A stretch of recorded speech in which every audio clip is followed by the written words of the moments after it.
Charmaine, the country is big, the United States of America. We're lucky. We are in New York City right now. How does this expo play out in other cities? Does it travel the country? Does it make its way to Texas? Do we see some of the red states? Well, I'll tell you, in the last 13 years we've tried. We went to San Francisco. We had a great show there. But for us it was a disappointment because we only had about 5,000 people. Even though San Francisco is the gay capital of the world, you're talking about population sizes. In New York City, you have 1 million gay people. You have so many people, so it really becomes how many people can you reach? And in a metropolitan area like New York, you get a huge crowd. We've done it in Texas. Do tell. And it was an okay show. It was a fun show, but it wasn't what we wanted. So we decided to Did you feel safe? Oh yeah. Okay. I'll tell you though, that's an interesting thing. Next to us is very interesting. There was a gun show. We were in one hall, and the gun show was in the other hall. I'm glad we're in New York. Oh my gosh, you're not kidding. I'm sitting in the back of my seat just thinking about it. Being in Texas next to a gun show, doing the gay, lesbian, bisexual expo. And they had some bumper stickers were, not very flattering to. In the gun expo. Yes, bumper stickers and stuff. So you Mirandaed both. Oh yes. No, that wasn't my show. Wait, the bumper stickers came into your show? No, they were in the other show, but people were buying them coming out and showing us. It was a very unnerving, but it was okay.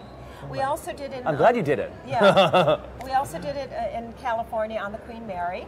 All right. We thought, how perfect is the Queen Mary, right? Sure. And it was an okay show, but it worked so much better in New York. So we decided we would just take all of our energies and put it into New York. Are there GLBT expos around the world? I mean, I'm thinking a GLBT expo in Jakarta. I can't imagine it. Jerusalem. Can't imagine it. Well, Egypt. Can't imagine it. Well, there are some groups who are Muslims, who are gay. They've contacted us. There'll never be a show, I don't think, in any Muslim country. But certainly in Israel, there's a show.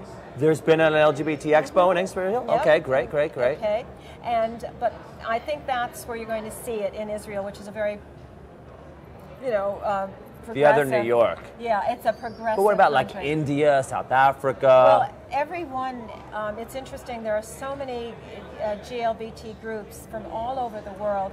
And Europe, I'm sure I know there's shows in Britain and probably Holland. We actually get people from 38 states and 33 countries at this show. We have people who do travel, they do come in, they contact us by internet. I hear from all over the world. And you're going to see it in Western Europe, but I don't think you're going to see a lot of it in Muslim countries, or, it's just not going to happen. Charmaine, is there anything I didn't ask you about that you want to address or promote? Or I just want to say that since I've been doing this show, we are a heterosexual company. We have some gay employees. How do you become a heterosexual company? Do you have sex at work? Well, I am married to the guy. It's a family company. How's that? Yes, actually we do.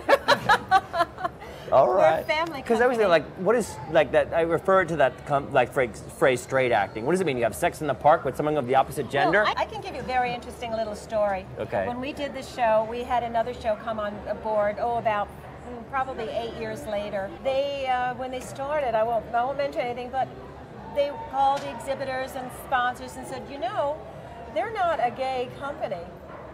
And all of my sponsors called me and they said, wow, that's setting the movement back 25 years, because you want to do business with other than just gay companies. Gay people don't want to just do business with gay people, they want to do business with everyone, which is what you were saying before. Are you grabbing the gay dollar, though? Let me ask it the hard question. Are you grabbing the gay dollar, or are you really here to support the community? I mean, is there an interest? Why would you have an interest? It's not like you're being persecuted by gay rights not being available to you to marry and such. No. Why would you then? Well, we just kind of fell into it, and it progressed from there. But we do support the gay community. We support it with financial support, and we also support it with our generous contribution to all of these groups that have a voice now that they wouldn't necessarily have. And they get a lot of people to recognize who they are. And we have the same people coming back every year, and they love us. They thank us. All the pride groups, they all come into the show. And I donate all of that space to them, and they love it. And we also have written some personal contributions over the years. I'm very close with the gay community. I love them, what can I tell you? You know, after you do something for 13 years, you get to be very good friends. And it's funny because my husband and I always go to gay resorts. No, we do. I'm sorry. No, we do. But I don't go to, why? I don't know, we just have more fun. Why? Well, what's there? But they're in our show, we like to support them. Are you going to come out? No, maybe, I don't know. Even when we go to heterosexual places, guess who we find as friends? LGBT people. Yes. We were in Paris, sitting next to us, a beautiful lesbian couple, and we started talking, and we just gravitate. I don't know why. You're one of those magnet types. Yes, we gravitate, and we have a lot of gay friends, and that's, I don't know. It's good to have gay friends. They're good people. Yes, and they can help you decorate. What was the first expo like? 13 years ago. It was surprisingly okay. We had about 5,000 people, and it was amazing. And it was, of course, covered by the press because it was such an anomaly. You know, oh my God! It was in the Wall Street Journal. There's a gay expo in town. And Wall Street Journal because you made that much profit? No, Wall Street Journal because it was like an amazing thing. They said this company recognizes that the gay community is a whole niche market. What year? 13 years ago. What was that, 1992? No, I don't know. I don't do that. So paint the picture again. Back to that first expo. Yeah. What did it look like? How many vendors who came? We had about 200, maybe 150 to 200 vendors, and it was not as colorful as the show now.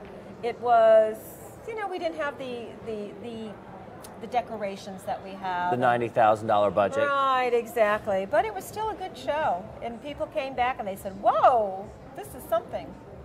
Should there be a hetero business expo? Oh, they have those all the time. They just call them different names. But you think about it, there's a Latino, they have Latino expos, they have Black expos. I'm sure somewhere there's an Asian American expo. Hair expo. Yes, everything. So food. Yeah. Do you think that this should separate? I mean, should it get to the point where now we have just the trans expo and now just the bi expo? No.